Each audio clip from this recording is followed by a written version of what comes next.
RNC Chief Michael Steele had some harsh words about Rush Limbaugh the other day, but it sounds like today he's had a change of heart. Yeah. Because he's been apologizing. He's on his knees to Rush Limbaugh. It's really pathetic. It's so funny because we were talking about yesterday how we were saying that he's the leader of the party. A few people disagreed. Yeah. But Rush.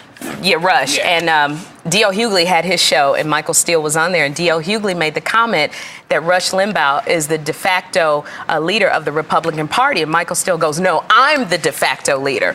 Then you fast forward to him apologizing for offending. He said, I have enormous respect for Rush Limbaugh. It was maybe a little bit inarticulate. There was no attempt on my part to diminish his voice or leadership. What I was trying to say was a lot of people want to make Rush the scapegoat, the boogeyman, and he's not.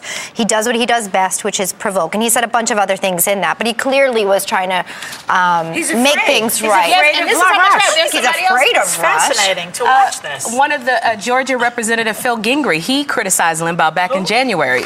Representative Phil Gingrey, he's Republican. He criticized Limbaugh, and then he apologized. Yeah, they're scared so of him. I think a lot of people, got a lot of listeners. I don't know if it's so much that they're scared of him, but the thing is, it's like when people mess with us. We have a platform here. Rush is on every day, and he can talk about you every single day. Well, and I think people just say, you know what? Rather than get into this particular pool, maybe I'm going to jump at it. You know, the thing is, if the Republican Party is in the disarray that it seems to be in, Rush Limbaugh seems to be the only one who has a constituency right now. He does have that really strong base of the conservative party. There are still people supporting other politicians in the Republican Party. It's not all over the place. Newt Gingrich must be appalled. Newt Gingrich, there was a huge article. That Rush Limbaugh is the de facto. He is not. Let me tell you what's happening, okay? Let's break this down.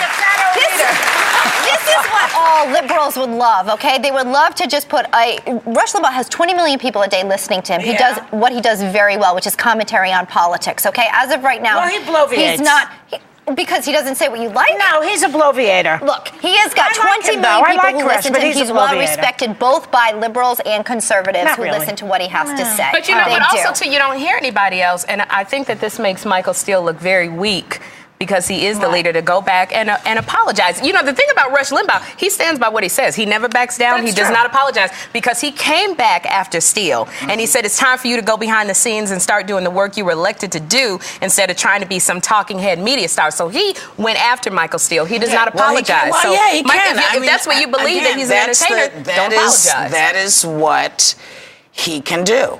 Because he's on every single day. He's on for like 4 hours, and that's what he can do. And you have to really make a decision if you're going to take on somebody who has a voice every single day when you just trying to get some airtime on television. It's a tough fight. If somebody emerged in the Republican Party who was a moderate and somebody who really made sense, John McCain could overcome Rush Limbaugh in the party. I don't know, because he's not one to be. Wait a minute. Go out there and say, look, Rush is not doing it. They are playing different games. Some are politicians, and he is a commentator. He has a radio talk show with viewers who listen to what he has to say. This is not a man who's running for office. So you're comparing apples and oranges. This is not a man who right now, as we know, who in the Republican Party is saying something? Rush Limbaugh is the only voice that you're hearing. Nobody's coming forth with any kind of solution. Voice that we're seeing in the media. There were solutions. Remember when they were trying to discuss this old bailout and the rescue plan, as it's now called? It was supposed to be called the stimulus package. Everyone realized that was a bad name because it wasn't going to stimulate crap. That's not true. It is. It's not going to.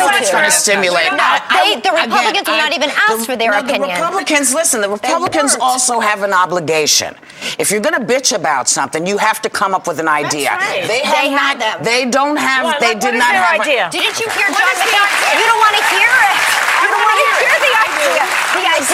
The idea is to not tax more. The idea is to We did that already. No, we have not successfully done that properly. We did it during the Bush administration. They cut the taxes on the rich in this country. Right now, they didn't even entertain that idea. Right now, we are going to enter the largest deficit in history. We have just Elizabeth. But we didn't start this largest deficit. Let's look, we're in the toilet. It doesn't matter who it is. It doesn't matter if it's the Republicans or the conservatives or the boogie boogies or the hummy shuckies did it.